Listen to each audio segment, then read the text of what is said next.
দক্ষযজ্ঞে ঠিক কি ঘটেছিল, সেই সময় কেন ক্রোধে ফেটে পড়েছিলেন মহাদেব?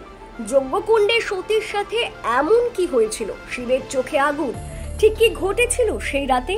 দক্ষযজ্ঞ কিভাবে ধ্বংস করেছিলেন বীরভদ্র? দক্ষের অহংকারের করুণ পরিণতি। ছাগলের মাথায় জীবিত হলেন কেন? দক্ষযজ্ঞে সেদিন কি ঘটেছিল যা বদলে দিল দেবতা লোকের ইতিহাস? দেখুন, দক্ষযজ্ঞ বা দক্ষযজ্ঞ হিন্দু পুরাণের এক গুরুত্বপূর্ণ এবং হৃদয়স্পর্শী ঘটনা, যা শিব পুরাণ, ভগবত পুরাণ, বেদ এবং অন্যান্য পৌরাণিক গ্রন্থে বিস্তৃতভাবে বর্ণিত রয়েছে। এই যজ্ঞের পেছনে ছিল অহংকার, অবজ্ঞা, অপমান এবং তার প্রতিক্রিয়া, যা শেষ পর্যন্ত এক বিধ্বংসী পরিণতির দিকে গিয়েছিল। এই ঘটনার মূল কেন্দ্রে ছিলেন দক্ষ প্রজাপতি, তার কন্যা সতী এবং সতীর স্বামী মহাদেব শিব। দক্ষ ছিলেন ব্রহ্মার মানসপুত্র এবং একজন প্রজাপতি, যিনি বিশ্ব সৃষ্টির দায়িত্বপ্রাপ্ত এক বিশেষ সত্তা। তিনি অত্যন্ত গর্বিত ও ব্রাহ্মণ্যবাদী ছিলেন এবং তার গর্ব ছিল তার সামাজিক অবস্থান ও যোগ্যতা নিয়ে।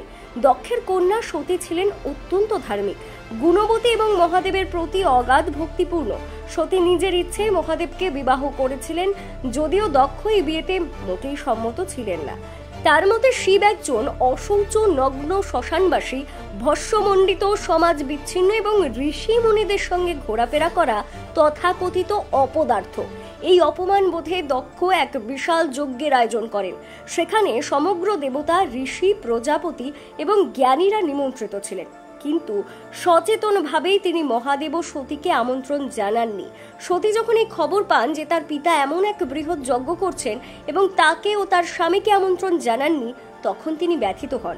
তিনি মহাদেবের নিষেধ উপেক্ষা করে স্বামীর অনুমতি ছাড়াই পিতার যজ্ঞে যান। সতী যখন যজ্ঞস্থলে উপস্থিত হন, তখন তিনি দেখতে পান তার এবং মহাদেবের প্রতি কারো বিন্দু মাত্র শ্রদ্ধা নেই। তার পিতা দক্ষ প্রকাশ্যে মহাদেবকে অবমাননা করেন এবং বলেন, এমন এক ব্যক্তি যিনি শ্মশানে ঘুরে বেড়ান, গাঁজা সেবন করেন, মাথায় জটা জুটো রাখেন, তিনি কিভাবে দেবকন্যার স্বামী হতে পারেন? এই তীব্র অপমান ও লাঞ্ছনা সহ্য করতে না পেরে সতী যজ্ঞকুণ্ডে ঝাঁপ দিয়ে আত্মাহুতি দেন। এটাই ছিল দক্ষের অহংকারের সবচেয়ে মারাত্মক ফলাফল। যখন এই খবর মহাদেবের কাছে পৌঁছয়, তখন তিনি প্রচন্ড ক্রুদ্ধ হয়ে ওঠেন। তার ক্রোধে সৃষ্টি হয় বীরভদ্র ও ভদ্রকালী নামে দুই বিধ্বংসী রূপ। মহাদেব তাদের পাঠান দক্ষযজ্ঞ ধ্বংস করার জন্য। বীরভদ্র যজ্ঞস্থলে পৌঁছে সমস্ত দেবতাদের পরাজিত করেন, যজ্ঞ নষ্ট করেন, যজ্ঞের সমস্ত সামগ্রী ছিঁড়ে ফেলেন এবং শেষে দক্ষের মাথা কেটে ফেলেন। এই ঘটনার পরে ব্রহ্মা, বিষ্ণু এবং অন্যান্য দেবতা এসে মহাদেবকে শান্ত করেন। তাদের অনুরোধে শিব দক্ষকে ক্ষমা করেন এবং একটি ছাগলের মাথা দিয়ে তাকে পুনরায় জীবিত করেন। কিন্তু সেই যজ্ঞ আর সম্পূর্ণ হয়নি এবং সতীর আত্মবলি একটি যুগান্তকারী অধ্যায় হয়ে দাঁড়ায়। এই ঘটনার পরে সতী বিসর্জন বা সতীর আত্মাহুতি নামে পরিচিত হয় এবং তার থেকে উৎপত্তি হয় শক্তিপীঠ ধারণার। সতীর দেহাংশ যেখানে যেখানে পতিত হয়েছিল, সেই স্থানেই শক্তিপীঠ হিসেবে পূজিত হয়। অর্থাৎ মহাদেবের ক্রোধের মূল কারণ ছিল স্ত্রী সতীর অপমান এবং সতীর আত্মাহুতি।